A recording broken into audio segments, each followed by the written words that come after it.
7 امام ہیں، بس مطلقاً ان کو امام نصفی کہہ دیا جاتا ہے۔ نصف جو ہے نا، نصف یہ ماوراء النہر کا ایک گاؤں ہے۔ علمی بن نہیں پائی نیچے کہ جو علمی طور پر توجہ سے سنیے اس تاریخ کو، جو اسلام کی دستاویزات کو محفوظ کرے، حدیث کو محفوظ کرے، تفسیر کو محفوظ کرے، فقہا کو محفوظ کرے، اللہ نے یہ کام پھر عرب سے نہیں عجم سے لیا، اور اس میں سب آپ اپنی کتابوں میں پڑھتے ہیں، یہ ماوراء النہر کے علماء ہیں، یہ ماوراء النہر یہاں ہے، بخارا بھی یہاں ہے، سمرقند بھی یہاں پر ہے، نصف بھی یہاں پر ہے۔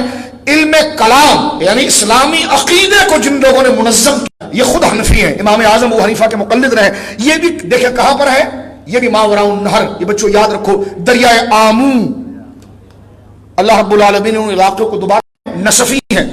مثلا دیکھیں ایک امام ابو حفص عمر بن محمد نصفی، یہ 537 ہجری ان کا وصال متوفا، 537 ہجری۔ یہ ہے وہ شخص، یہ ہے وہ ذات جو نے عقائد نصفی لکھی تھی، جس کی شرح 791 ہجری میں علامہ سعد الدین تفتزانی نے شرح عقائد کے طور پر لکھی، جو آج تقریباً 700 سال سے ہمارے مدرسوں میں پڑھائی جاتی ہے۔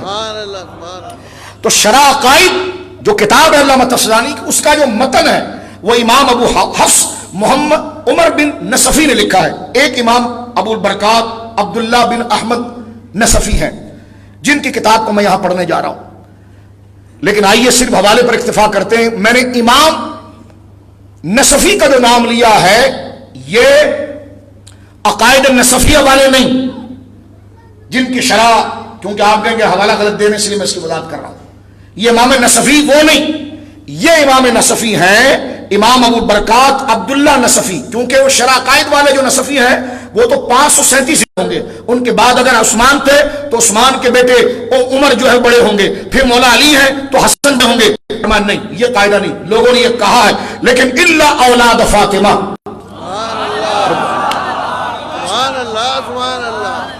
لیکن سیدہ زہرا پاک سیدۃ النساء العالمین سیدہ بطول زہرا صلوات اللہ علی ابیہا وعلی بالہا وعلیہا وابنیہا، فرمایا لیکن مبالغہ ہے تو ایسا نہیں ہے، یوں بیان کرتے ہیں سنی داستان اہل، ایسا نہیں، یہ عقیدوں کی ترتیب۔ اللہ اکبر، مولا مرتضیٰ کی شہزادی، اللہ اکبر، جب ان کا ورود مسعود اپنی دادی جان اپنی والدہ کے ساتھ ہوگا میدان محشر میں، تو رب کی طرف سے منادی ہوگا کہ سروں کو اتارو، نیچے جھکاؤ، اولیاء قطب اغواس اپنی نظروں کو جھکائیں گے، وجہ پوچھیں گے کیا، فرما بنت رسول اللہ اپنی بچیوں کے ساتھ جا رہی ہیں، صلوات اللہ علی ابیہا وعلی بالہا وابنیہا وعلیہا، یہی عقیدت نمازوں کی معراج ہے۔ میرے دوستو بزرگو، حضرت عبد الرحمن، حضرت عبداللہ اور حضرت اسماء، یہ حضرت ابوبکر کی بڑی بیوی سے 2 بچے تھے۔ منجلی بیوی جو آپ کی ہیں رمانہ رضی اللہ عنہا، ان سے آپ کی 2 اولاد ہیں، ایک میری ماں ام المؤمنین حضرت عائشہ اور ایک حضرت عبد الرحمن، توجہ ہے، اور سب سے چھوٹی بیوی آپ کی جو ایک وقت میں مولا مرتضیٰ کی بھابی تھی، حضرت جعفر طیار جو مولا مرتضیٰ کے بڑے بھائی ہیں، ان کی زوجہ تھی۔ جب حضرت جعفر طیار غزوہ موتا میں شہید ہوئے، وہ شیروں کا شیر تھا، علماء نے لکھا کہ حضور کی شباہت، حضور جیسا چہرہ صحابہ میں جن جن سے ملتا تھا تو سب سے زیادہ مولا جعفر طیار حضور سے مشابہ ہوتا۔ حضرت جعفر طیار مولا مرتضیٰ کے بڑے بھائی، بعض علماء نے لکھا کہ 17 سال آپ بڑے تھے، بعض نے لکھا کہ 18 سال آپ عمر شریف میں بڑے تھے۔ غزوہ موتا میں ان کے دونوں بازو جو ہیں وہ شہید ہو گئے، جیسے کربلا میں حضرت مولا عباس کے شہید ہوئے تھے، شہید ہو گئے تھے۔ انہوں نے اپنے دانتوں کے اندر جھنڈے کو پکڑا تھا، اور اس وقت کے رومیوں کو دانت کھٹے کیے انہوں نے، کہ جو اسلام پر چڑھائی کرنے کی میرے دوستو کوشش کر رہے تھے۔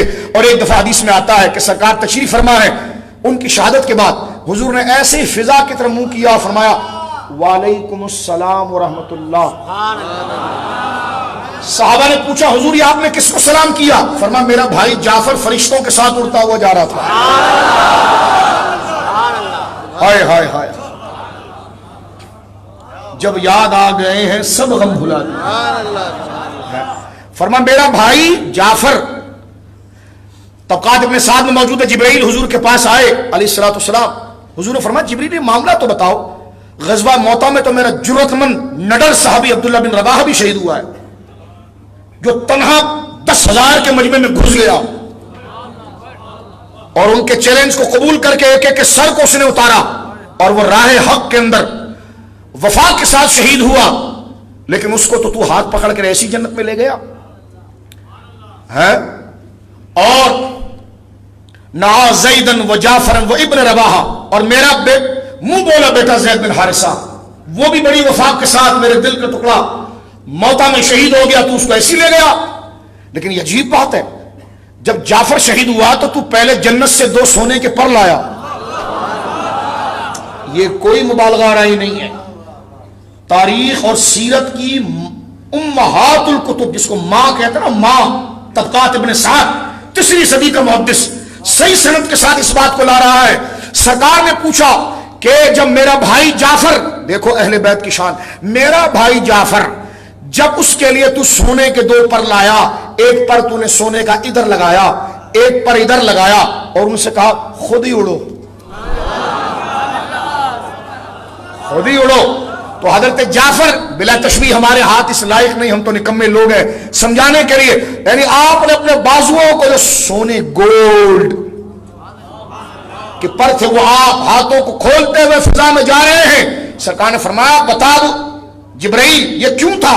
فرمایا حضور مجھ سے کیا کہتے ہیں، میں نے، رب نے مجھ سے یہ کہا، اور رب جب مجھے حکم دے رہا تھا کہ سونے کے پر لے جا اور جعفر کو لگا، تو میں نے رب سے پوچھا ان کے لیے، فرمایا رہنے دے، اس کو سونا اس لیے دے تاکہ پتا چلے کہ نیکی ساری امت کرے تو اجر پاتی ہے، لیکن آل رسول کرے تو اس کو شان شوکت سے لایا جائے۔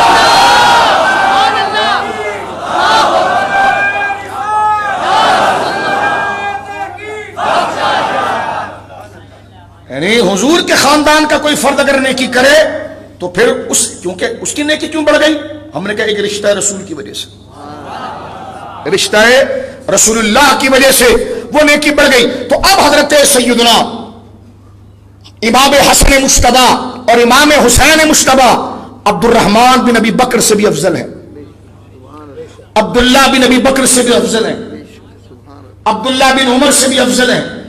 اور میں یہاں پر ایک جملہ کہنا چاہتا ہوں، کہتے تھے 2 شہزادوں کی لڑائی تھی،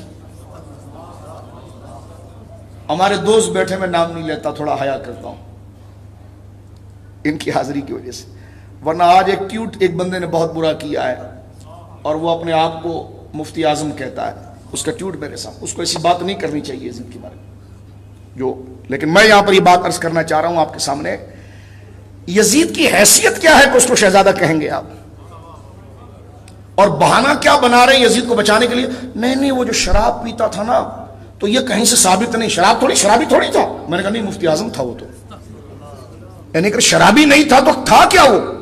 ساری امت، یعنی کیوں آپ اس دن یہ بات کرتے ہیں؟ آپ کو روکنے والا کوئی نہیں، کیوں لوگوں کی نظروں کو آپ منتشر کرتے ہیں؟ میرے دوستوں بزرگوں، میں آپ کی خدمت میں یہ بات عرض کرنا چاہ رہا ہوں کہ یزید بیٹا ہے، یزید بیٹا ہے کاتب وحی حضرت امیر معاویہ رضی اللہ عنہ، توجہ ہے، وہ صحابی ہیں، یزید صحابی، توجہ، یزید صحابی نہیں، لیکن ہم یہ آپ کے سامنے بڑے رسوخ سے کہتے ہیں، علماء نے یہ بات لکھی، میرے دوستو یہ باتیں سنتے چلے کہ حضرت امیر معاویہ رضی اللہ تعالی عنہ صحابی ہیں، اور حضرت ابو بکر صدیق کا بیٹا عبد الرحمن بن ابی بکر یہ بھی صحابی ہے۔ پوچھا گیا رتبے میں کون بڑا ہے؟ اہل سنت کی ساری نصوص آپ پڑھ کر دیکھیں، لکھا ہے کہ عبد الرحمن بن ابی بکر، حضرت ابو بکر کے چھوٹے بیٹے عبد الرحمن، ان کا رتبہ حضرت امیر معاویہ سے افضل ہے۔ اور جب پتہ چلا حسین تو ابھی تو بتایا ہے کہ سارے صحابہ کی اولادوں میں حسین ہی افضل ہے، ابھی تو میں نے بتایا۔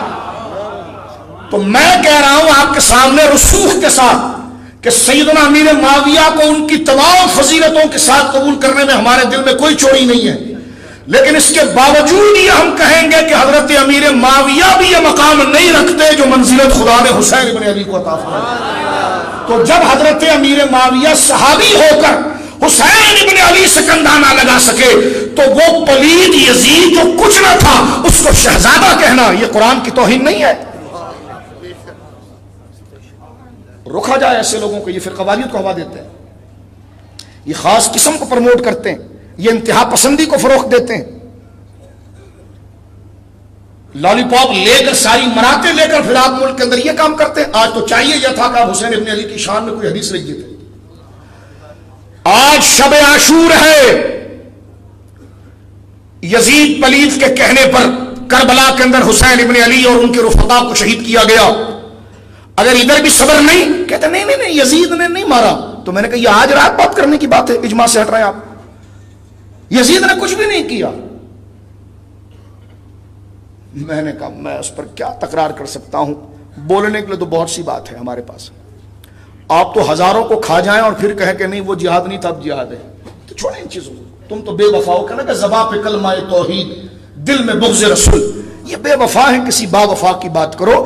یہ جو مقام حرہ ہوا اس کو حرہ بھی پڑھا گیا، مسجد نبوی کے اندر جو گھوڑے آئے 80 سے زیادہ صحابہ کو شہید کیا گیا مدینے کے اندر، اس میں بھی بڑی ذمہ ہے۔ اگر یزید کچھ نہیں تھا تو امام احمد بن حنبل جیسا امام کس ثبوت پر اسے کافر کہتا ہے؟ اگر یزید کچھ بھی نہیں تھا، صالح شخص تھا، تو امام احمد بن حنبل امت کا امام، وہ فقہ میں ہمارا امام نہیں ہے لیکن اہل سنت ہونے میں پورے سنیوں کا امام ہے۔ وہ امام احمد بن حنبل نے جس وقت یزید کی تکفیر کی تو جب دلیل نہیں تھی تو کس وجہ سے تکفیر کی؟ غوث اعظم تکفیر کے قائل تھے، تمام ائمہ قائل تھے، کہتے امام اعظم ابو حنیفہ نے کہا کافر نہ کہو، تو میں نے کہا یہ بھی تو کہا کہ مسلمان نہ کہو، آدھی بات کیوں کرتے؟ فرمایا کوئی کافر کہے تو میں نہیں روکتا، مسلمان کہے تو میں نہیں روکتا۔ میں نے کہا یزید ایک جملہ کہہ کر آگے بڑھ رہا ہوں، بندہ جب مر جائے نا میرے بچوں بزرگوں، یہ تیش دلانے کے لیے نہیں، بات سمجھانے کے لیے، کیونکہ تھوڑا سے زخم کو ہم ادھیڑیں گے پھر اس پر مرہم کی چند باتیں آپ کے سامنے کریں گے۔ بندہ جب مر جائے تو مرے ہوئے شخص کو مومن ہو تو آپ کیا کہتے ہیں؟ رحمت اللہ علیہ۔ کیا کہتے ہیں جی؟ رحمت اللہ تعالی علیہ۔ جو انتقال کر جائے بہت زیادہ نیک ہو تو رضی اللہ تعالیٰ عنہ۔ یزید خود کو صحابی کا بیٹا کہتا تھا نا، اور تابعین کے دور میں مرا ہے، ٹھیک ہے، وہ مرا ہے پہلے 100 سال کے اندر، یعنی یوں سمجھ لیجیے آپ کے 61-62 کے اندر وہ نپٹ گیا ہے، وہ اب چل رہی ہے 1441 ہجری، یعنی 1400 سال ہو گئے۔ اسلام کی کتنی تاریخیں لکھی گئی ہوں گی کوئی گن ہی نہیں سکتا۔ ان 1400 سال میں اسلام کی لاکھوں کتابیں لکھی گئی تاریخ پر، لاکھوں کتابیں لکھی گئی حدیث پر، لاکھوں کتابیں لکھی گئی اصول پر۔ یہ واقعہ ہر ایک نے ڈسکس کیا ہوگا کہ نہیں کیا ہوگا؟ میں نے کہا ایک کی کتاب سے بتا دو کہ یزید کی موت پر کس نے رحمت اللہ علیہ لکھا۔ آپ اس کو جنت میں گزار رہے ہیں، امت اس کو رحمت اللہ علیہ کہنے کی قائل نہیں۔ لاجک آ رہی ہے دماغ؟ بلکہ ایک لفظ یزید کے لیے لکھتے ہیں علماء، عمدۃ القاری شرح بخاری دیکھیں آپ، اوپر کے شروحات دیکھیں، جب اس کا نام لکھتے ہیں نا تو کہتے ہیں یزیدو ماتا یزیدو، یزید مر گیا۔ اب مر گیا تو کوئی جملہ تو لکھا ہے، مرے ہوئے آدمی کے لیے کوئی جملہ لکھا جاتا ہے، مرحوم ہے بخش دے اللہ، کچھ تو بولے، تو کہتے ہیں ہاں بولتے ہیں، ماتا یزید علیہ ما یستحقہ۔ یہ جملہ یا تو اسلام کی تاریخ میں ابلیس کے لیے لکھا گیا، گالی نہیں دے رہا میں، علیہ ما یستحقہ، اس طریقے سے کسی شخص کو خطاب یا تو ابلیس کے لیے کیا گیا یا یزید کے لیے کیا گیا۔ ترجمہ اس کا کیا بنتا ہے کہ علیہ ما یستحقہ، پہنچا وہی جہاں کا مستحق تھا۔ کیا جنت عطا فرمائی، کیا دعا ہو رہی دیکھیے۔ اور حسین ابن علی کے ترانے تو 14 صدیاں گزر گئی ہیں میرے دوستو، اب بھی اسی طرح تازہ ہے جس طرح قرآن کی آیتیں تازہ ہیں۔ یہ بات ہم چھیڑنے کے لیے نہیں کر رہے ہیں لیکن جواب دینے کے لیے، ایک بات کرنے کی۔ اب میں ایک بات مزید عرض کرتا ہوں، دیکھیں آج ہمارے اساتذہ، ہمارے کچھ اساتذہ ایسے ہیں، ایک ہمارے استاد جنت البقی میں آرام فرما رہے، ان سے ہم نے حدیث ید کی اجازت لی۔ حدیث ید ایک مسافر کی حدیث ہے، جو بات کے ہر شخص جو ہے نا، صحابہ نے اپنے شاگردوں کو وہ اجازت دی ہاتھ ملا کر کہ حضور علیہ السلام نے اس طرح کرتے ہوئے آج تک وہ سند آتی ہے کہ لوگ حدیث. تو اب آپ بتائیے کہ 1441 ہجری میں اگر ایک حدیث کا استاد کسی بچے کو حدیث پڑھائے تو اس کا بچہ اپنی سند رسول اللہ سے جوڑنے کے لیے اس سے کہتا ہے کہ وہ حدیث ید جو آپ کے استاد نے آپ کو اجازت دی ہے نا، اس کی اجازت آپ مجھے دیں، کیونکہ آپ اپنے استاد سے جڑے ہوئے، میں آپ سے جڑ گیا. آپ کے استاد ان سے جڑے، وہ ان سے جڑے، وہ ان سے جڑے، وہ ان سے جڑے، وہ صحابہ سے جڑے اور رسول اللہ سے جڑ گئے. اب آپ اس کو سمجھ رہے ہیں؟ میں بالکل بنیادی بات کر رہا ہوں. تو یزید تو تھا ہی صحابہ کے دور میں. وہ دور ایسا تھا کہ جس میں اس دور میں جو پیدا ہو جائے اس کو تابعی کہتے ہیں، لیکن امت نے اس کے لیے تابعی کا لفظ نہیں لکھا. لیکن بھائی جنتی تھا بھائی، تو جنت میں جائیں گے قسطنطنیہ کے ذریعے. تو میں نے کہا نہ رحمت اللہ علیہ لکھا کسی نے، نہ تابعی لکھا. اور آپ نے تیر آج کے دن چلانا ہے، اس حسین کے مقابلے میں چلانا ہے جس کے لیے اہل سنت نے صحابی کی تعریف کے قرینے کو تبدیل کیا. اب سنیے، ہمارے علماء نے سوال کیا کہ صحابی جو ہوگا اس کی عمر کتنی ہونی چاہیے؟ بچہ صحابی ہو سکتا ہے؟ یہ ہمارے وہاں سوال ہوا، بچہ صحابی ہو سکتا ہے؟ صحابی کی عمر کتنی ہونی چاہیے؟ جس طرح صحابی کے لیے ایمان ہونا شرط ہے، حضور کی صحبت شرط ہے، حضور کو دیکھنا شرط ہے، ادھر بات ہوئی کہ بچے کی عمر کتنی ہونی چاہیے. تو کسی نے کہا 18 سال کے. اور عمر پر بحث کرنے والے بھی سمجھدار تھے. مثلا اب ہمارے محترم دوست ڈاکٹر صاحب استاذ ہیں، اب اگر ایک بچہ یہاں پر آئے اور میں یہ جملہ کہوں کہ یہ بچہ ڈاکٹر صاحب کو استاذ ہے، تو یہ ڈاکٹر صاحب کی عزت ہے، یعنی کسی بزرگ استاد کی عزت ہوگی. ہاں اگر ایک بہت بڑی عمر کے شخص آئے اور میں کہوں کہ یہ ہمارے دوست محترم استاذ ڈاکٹر صاحب کے یہ شاگرد ہیں، تو بات سمجھ میں آتی ہے. تو وہ یہ کہتے ہیں کہ بھائی بچے کو آپ استاد کہیں، حضور کا صحابی کہیں گے تو اس میں تو مرتبے کا لحاظ نہیں رہتا، اس لیے ہم بچپنے کی قید نہیں لگاتے، ہم کہتے ہیں کم سے کم بالغ ہونا چاہیے. بالغ شخص جو ہے، اب سوال سمجھ میں آ رہا ہے آپ کو؟ سوال سمجھیں گے تو جواب سمجھ میں آئے گا. وہ یہ شرط لاتے ہیں کہ بھائی صحابی کے لیے بالغ ہونا شرط ہے، بچہ صحابی نہیں ہو سکتا. علماء نے کیونکہ امام حسین اور امام حسن رضی اللہ تعالی حضور سید عالم کی وصال کے وقت ان کی عمر 7 یا 8 یا 6 سال تھی، حضور کے گود میں بیٹھے تھے. جن لوگوں نے زیادہ زور لگایا وہ یہ شرف سے ان کو نہیں دینا چاہتے تھے، اور پھر ساری سنیت ایک طرف کھڑی ہو گئی. آپ اصول حدیث کو پڑھ کے دیکھیں.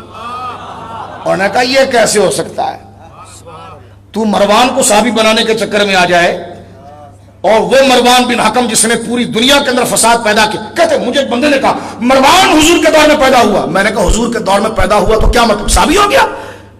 میں نے کہا چکما نہ دو، علماء نے گرفت کی ہے. وہ حضور کے دور میں پیدا ضرور ہوا لیکن اس نے حضور کو دیکھا نہیں، حضور کو دیکھا نہیں. مروان نے حضور کو دیکھا نہیں، اس لیے کہ اس کے پیدا ہونے سے پہلے ہی اس کے باپ کو حضور نے مدینے سے نکال دیا تھا. وہ ظالم آدمی حضور علیہ الصلوۃ والسلام گھر میں تھے، وہ دروازے کی جھیری سے حضور کو دیکھ رہا تھا. تو یعنی سرکار ازواج کے ساتھ کمرے میں ہے تو وہ دروازے کی جھیری سے حضور کو دیکھ رہا تھا. سرکار نے فرمایا اس خبیث کو نکالو مدینے سے باہر، یہ دوبارہ نہ آئے مدینے کے اندر.